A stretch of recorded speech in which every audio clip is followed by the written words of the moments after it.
Good morning friends. और आप सभी को होली की हार्दिक शुभकामनाएं। जैसा कि आप जानते हैं कि हम लोग करंट अफेयर को डील कर रहे हैं, तो करंट अफेयर में आज हमारे जो क्वेश्चंस हैं उनमें पहला क्वेश्चन है आईपैक क्या है।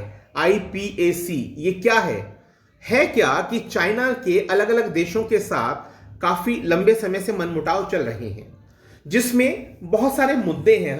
हर देश के साथ कोई ना कोई मुद्दा है। झिंगजियांग प्रांत के जो उइगर मुसलमान हैं, उनका एक मसला उनके शोषण के खिलाफ वैश्विक विरोध, अमेरिका के साथ ट्रेड वॉर की बात चल रही है, और वियतनाम के साथ उनके रिश्ते अच्छे हैं ही नहीं, सॉरी ताइवान के साथ रिश्ते अच्छे नहीं हैं। तो इसी तरह से बहुत सारे मसले हैं जिसके चलते चाइना का वैश्विक विरोध रहा है।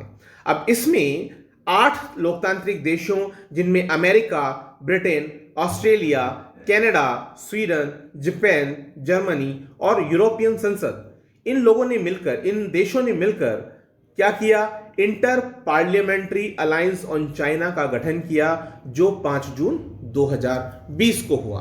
और इसका उद्देश्य क्या है? इसका उद्देश्य चाइना के खिलाफ ऐसा संगठन बनाना है, निर्माण करना है, जो इसे काउंटर कर सके। ठीक है, इसी के साथ हम अगले प्रश्न पर बढ़ते हैं। जो बाइडेन प्रशासन ने 40 भारतीय उत्पादों पर कितने प्रतिशत टैरिफ बढ़ाया, कितने प्रतिशत अतिरिक्त कर लगाया? तो कितना लगाया? उत्तर है इसका 25%, जिसमें जो आइटम्स हैं वो बासमती चावल, सोना चांदी के सामान और इसी प्रकार की चीजें हैं, जो तकरीबन 40 उत्पाद हैं।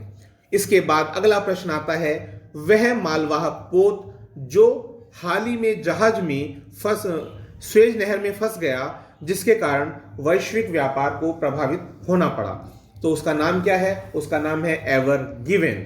एवर गिवन जो है वो एक पोत है, मालवाहक पोत, जो कहां फंस गया है? स्वेज नहर में फंस गया है।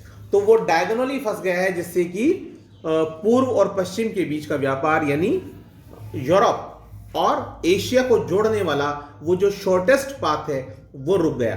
तो ये अपने आप में एक बहुत बड़ा खतरा है, यानी इस तरह की गतिविधि से कुछ शरारती तत्व फायदा उठा सकते हैं और 2 कॉन्टिनेंट्स को क्या कर सकते हैं? पृथक कर सकते हैं। तो ये एक समस्या का विषय है, अभी तक इसको नहीं निकाला गया है। इसके ऊपर हमने देखा कि इसके ऊपर पनामा का एक झंडा लगा हुआ है, ठीक है, और ये आपका एक बड़ा ही खतरे वाली बात है। तो एक पुर्तगाली कंपनी इसके लिए प्रयास कर रही थी इसे निकालने के लिए।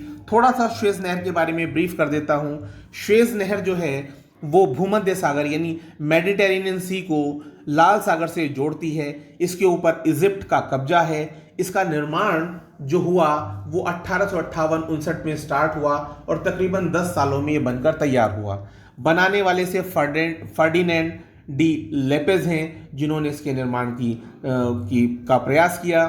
ठीक है, तो ये थोड़ी सी बातें किसके बारे में? ये बातें हैं स्वेज नहर की इंपॉर्टेंस के बारे में। स्वेज नहर तकरीबन 165 किलोमीटर लंबी थी जब उसका निर्माण हुआ। 10 मीटर के आसपास इसका गहराई थी और तकरीबन 48 के आसपास का इसका ब्रेथ था। और आप डेटा चेक कर लीजिएगा। इसके बाद इसमें एक्सपेंशन की भी बात हुई है, तो अब शायद 190 प्लस इसके आसपास लेंथ हो गई है। अब इसके लिए आपको ये समझना पड़ेगा इसका महत्व क्यों है, क्योंकि पहले क्या था, जैसे आप जानते हैं कि भारत की खोज वास्को डी गामा ने की, तो वो कहाँ से की थी? पूरा अफ्रीका का चक्कर लगाते हुए। क्या किया था उन्होंने? अफ्रीका का पूरा चक्कर लगाते हुए तब वो भारतीय महासागर में पहुंचे और यहाँ पर वो कालीकट तक पहुंचे। तो ये बहुत लंबा मार्ग है, एक लंबा मार्ग है, इसमें समय लगता है और धन भी खर्च होता है। जबकि लाल सागर से जोड़ने वाली जो ये आपका स्वेज नहर है, जो ओटोमन एम्पायर के समय में जिसका निर्माण हुआ, इसका बहुत बड़ा महत्व है, व्यापारिक महत्व है, और इसके कारण बहुत शीघ्रता से सामान को ले जाया जा सकता है। ठीक है, तो व्यापार काफी प्रभावित हुआ इससे। इसके बाद हम अगले प्रश्न पर चलते हैं। अगला प्रश्न है, इसके बाद अगले प्रश्न पर हम आते हैं, और ये प्रश्न है आपका कि पंजाब केंद्रीय विश्वविद्यालय भटिंडा द्वारा आयोजित जो एजुकॉन 2020 था उसका विषय क्या था?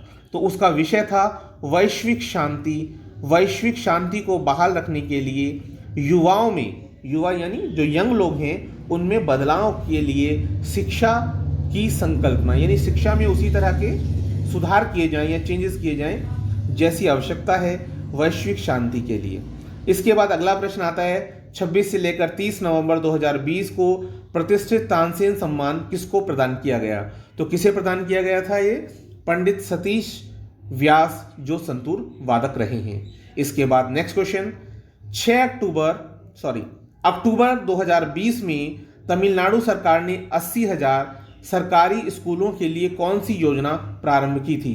तो इसका उत्तर होता है स्मार्ट ब्लैक बोर्ड योजना। इसके लिए कौन सी योजना बनाई गई थी?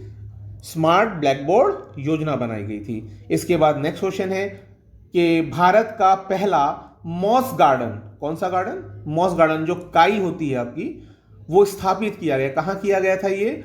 खुरपाताल नैनीताल में, जो उत्तराखंड में पड़ता है। नेक्स्ट क्वेश्चन है the book of gutsy women किसकी है? तो the book of the gutsy women को लिखने वाली है हिलेरी क्लिंटन और चेल्सी क्लिंटन। नेक्स्ट क्वेश्चन है 24 अक्टूबर सन 2020 को नाभिकीय हथियारों के निषेध पर संधि का अनुसमर्थन करने वाला 50वां राष्ट्र बना। तो 50वां राष्ट्र बना था होंडुरास। 50वां राष्ट्र कौन सा बना था? होंडुरास। और 24 अक्टूबर के महत्व का आपको पता होगा, ये वही दिन है 24 अक्टूबर 1945 जब यूनाइटेड नेशंस की स्थापना हुई थी। नेक्स्ट क्वेश्चन है 66th फिल्म फेयर अवार्ड 2020 का बेस्ट फिल्म अवार्ड किसको मिला है? कौन सी फिल्म को मिला है? तो ये मिला है आपका थप्पड़ फिल्म को। किसको मिला है? थप्पड़ फिल्म को मिला है। इसके बाद नेक्स्ट क्वेश्चन है, नेक्स्ट क्वेश्चन आता है इसके बाद कि फिल्म फेयर 2020 में बेस्ट एक्टर जो मिला है वो किसको मिला है? मरणोपरांत इमरान खान को, उनकी फिल्म अंग्रेजी मीडियम के लिए। नेक्स्ट क्वेश्चन है कि बेस्ट एक्टर फीमेल किसे मिला? तो ये मिला है अभिनेत्री तापसी पन्नू को फिल्म थप्पड़ के लिए। Next question, best actor critics किसे मिला है? तो श्री अमिताभ बच्चन जी को मिला है फिल्म गुलाबो सिताबो के लिए। नेक्स्ट क्वेश्चन है इसके बाद, अनीश शाह कौन है? तो अनीश शाह है महिंद्रा एंड महिंद्रा कंपनी के प्रबंध निदेशक एंड सीईओ। नेक्स्ट क्वेश्चन है ई ट्रेडिंग पोर्टल प्रणीत किससे संबंधित है? तो ये है पावर ग्रिड से। ठीक है। नेक्स्ट क्वेश्चन है इसके बाद, सही दिशा सम्मान क्या है?